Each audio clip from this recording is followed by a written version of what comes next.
The President will now deliver a statement from the rostrum.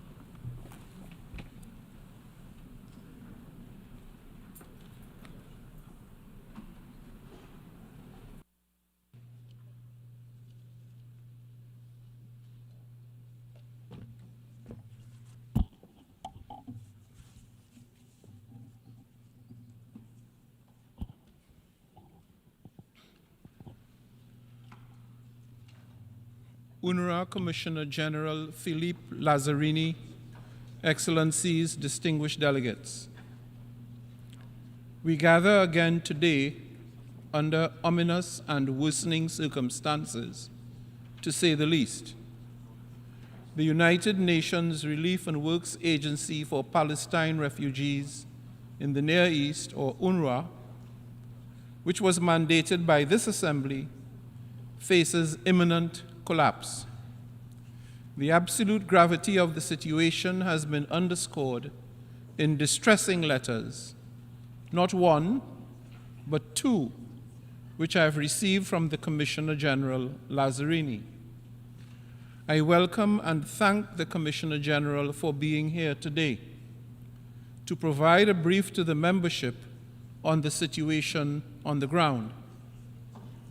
You and your predecessors have been steadfast in your leadership as you dedicated yourselves tirelessly to the mandate of this irreplaceable agency.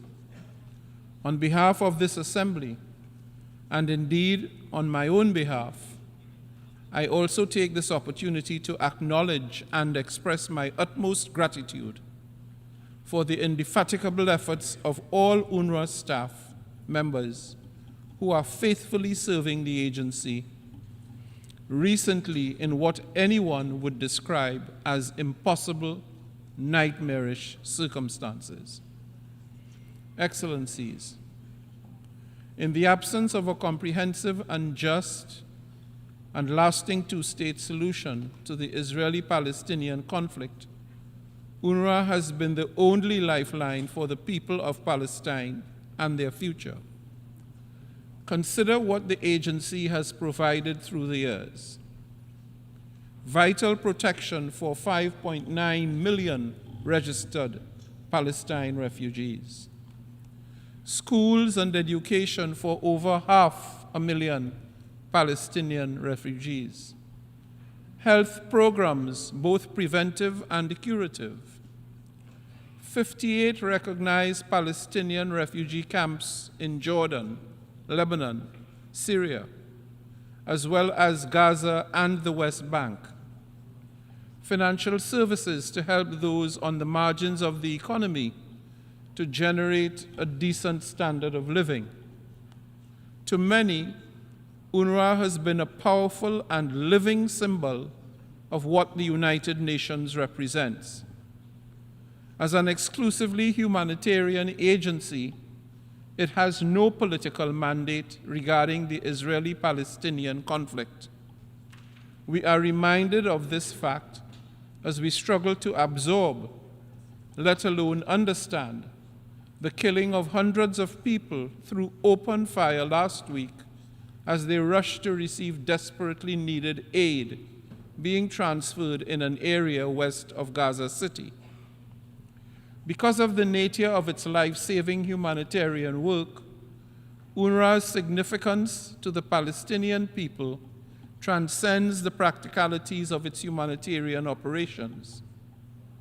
Let us also remember that the agency was envisioned as a temporary entity, awaiting a peaceful and comprehensive resolution to the Israeli-Palestinian conflict.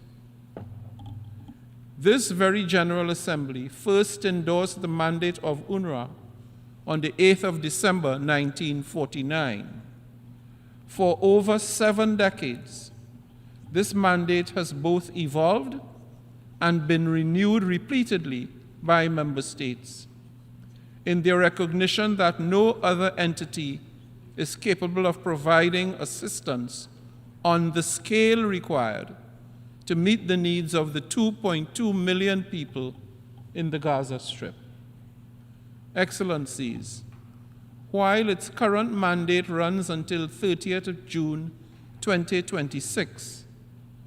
The pressing circumstances, as also clearly described in the recent letter by the Commissioner-General, suggest that if we, the custodians of this important mandate, sat idly, UNRWA may not survive without our immediate and decisive action.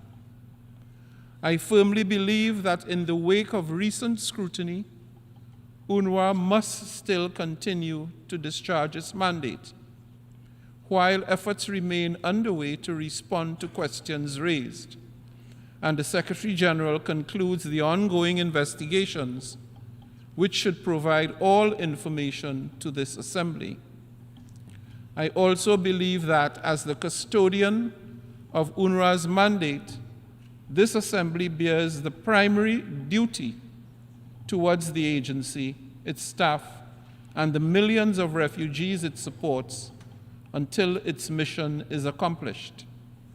Therefore, today's briefing is not a one-off initiative.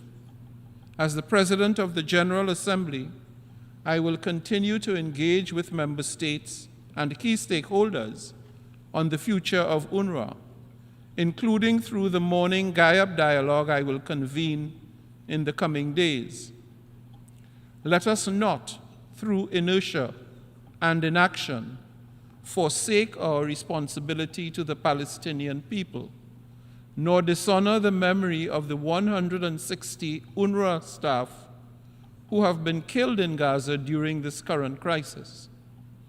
UNRWA needs both financial and political backing, providing the agency with sustainable and predictable funding to address the serious financial shortfalls it has endured over the last decade, a situation which has worsened.